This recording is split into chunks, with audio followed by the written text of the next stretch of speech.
Hello everyone. तो फिर से आपका नए वीडियो में स्वागत है। तो गाइस आज के वीडियो में हम जानेंगे कि यूट्यूब से पेमेंट लेने के लिए यानी यूट्यूब से पैसा लेने के लिए यानी बेस्ट बैंक कौन सा है। यानी आपको पता होगा कि हमारा कंट्री जो है इंडिया का है, यानी इंडिया का कंट्री है। तो जैसे हम कहीं पैसा ट्रांसफर करते हैं तो उसमें क्या होता है कि हमें IFSC कोड डालना पड़ता है। यानी जब भी पैसा हम ट्रांसफर करते हैं चाहे हमें कोई भेजता है तो वहाँ पे IFSC कोड डाल के भेजता है। लेकिन जैसे हमारा यूट्यूब से जो पेमेंट आता है वो यूएस से आता है। आपको पता होगा कि जो हमारा पेमेंट आता है वो यूएस से आता है, यानी अमेरिका से हमारा जो यूट्यूब है अमेरिका का, तो वहां से हमारा पेमेंट यूट्यूब भेजता है। तो वो हो गया यूएस हो गया और अदर कंट्री हो गया। तो वहां से आपको पैसा लेने के लिए आपको स्विफ्ट कोड की जरूरत पड़ती है। यानी स्विफ्ट कोड होता क्या है, यानी स्विफ्ट कोड मान लीजिए कि बहुत बड़े बड़े ऐसे बैंक है जिसमें स्विफ्ट कोड रहता है और छोटे बैंक है जिसमें स्विफ्ट कोड नहीं रहता है। जैसे एयरटेल पेमेंट बैंक हो गया, पेटीएम बैंक हो गया, ग्रामीण बैंक हो गया। इस सब बैंक में स्विफ्ट कोड आप लोग को सुविधा नहीं मिलता है। लेकिन बड़े बड़े बहुत ऐसे बैंक है जिसमें स्विफ्ट कोड आपको मिल जाएगा। जैसे ISC बैंक हो गया, SBI बैंक हो गया,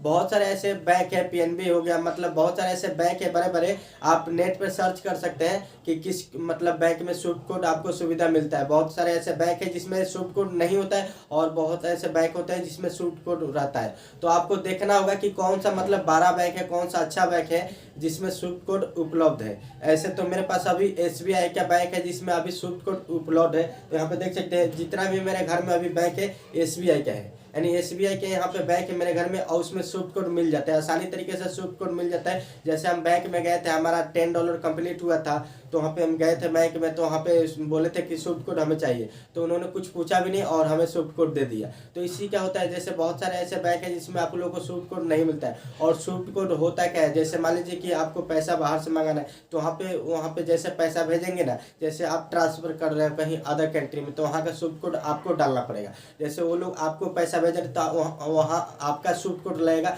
वो आपके स्विफ्ट कोड डाल के और आपको पैसा पेमेंट करेंगे। तो यही होता है स्विफ्ट कोड। यानी स्विफ्ट कोड का यही मतलब होता है कि जैसे अदर कंट्री से अगर आपको पैसा मंगाना है तो स्विफ्ट कोड, अगर आपको इंडिया से पैसा मंगाना है तो उसके लिए IFSC कोड लगता है। तो यूट्यूब से क्या होता है कि बाहर से पैसा आता है, आपको तो पता ही है। तो आपको सबसे बेस्ट जो बैंक है, बहुत सारे ऐसे बैंक है, ऐसे किसी का मैं मतलब ऐसे तो 5-6 बैंक है। जैसे SBI हो गया, ISC बैंक हो गया, PNB बैंक हो गया, बहुत सारे ऐसे बैंक है जो आप खुलवा सकते हैं, उसमें स्विफ्ट कोड मिल जाता है। आप लोगों को पहले खुलवाने से पहले आप नेट पर सर्च कर लीजिएगा कि किस किस बैंक में स्विफ्ट कोड का जो मतलब फ्यूचर है उपलब्ध रहता है। इससे आपको क्या होगा कि पेमेंट लेने में आपको दिक्कत नहीं होगा। आपको जिस बैंक में स्विफ्ट कोड हो उसी बैंक में आपको खाता खुलवाना चाहिए। यानी यही आपके लिए बेस्ट बैंक है। आपको सबसे पहले खाता खुलवाने से पहले आप लोग को यूट्यूब पे चाहे नेट पे सर्च करके देख लेना है कि किस बैंक में आप लोग को स्विफ्ट कोड मिलता है, उसी बैंक में आपको खाता खुलवाना है। अगर आप यूट्यूबर हो तो, अगर यूट्यूबर नहीं हो ऐसे खाता खुलवाना है तो आप किसी अदर बैंक में खुलवा सकते हो। इसके लिए आपको कोई प्रॉब्लम नहीं पड़ेगा। अगर इंडिया के हो तो किसी बैंक में आप खाता खुलवा सकते हो। आपको तो वहाँ पे IFSC कोड लगेगा, आप सब बैंक में IFSC कोड रहता है, वहाँ से आप पैसा ट्रांसफर कर सकते हो। तो आई होप गाइज कि आपको ये वीडियो अच्छा लगा होगा। अगर आपको ये वीडियो अच्छा लगा तो प्लीज़ मेरे चैनल पर नहीं तो चैनल को सब्सक्राइब और बेल आइकन घंटी को प्रेस कर दें।